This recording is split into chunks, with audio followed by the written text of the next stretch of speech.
Eterna, Mahmerna, Nikan Sampite Archo, Makan Hondune, Kanjin Soda Dune, Netunang Panang Roverji. Hallelujah, nang pantu orji ke kanten jeng mulir kipen.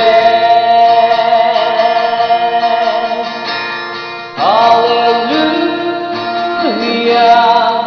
nang pantu orji ke kanten jeng mulir kipen.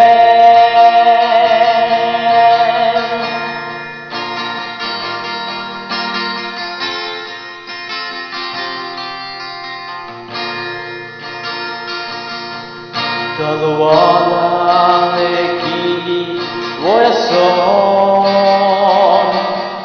Radang Jisu kan honda tune Putur suri lene kong jai tame Name pena jo pere tai awe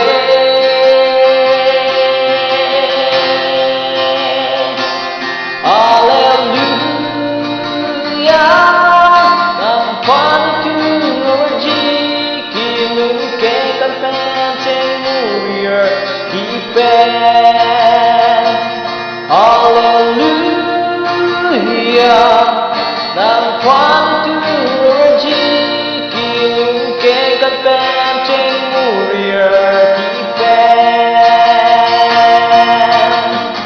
Birtele wirda, nagang hoke wirne. Birtele wirda, nagang jisu ke wirne. Birtele wirda. Nang lilang kewerji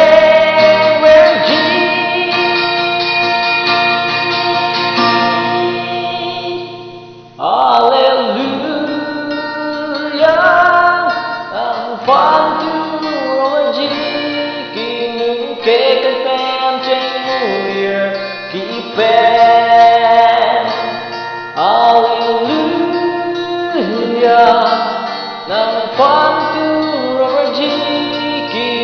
ke kanten jeng mulia kipen.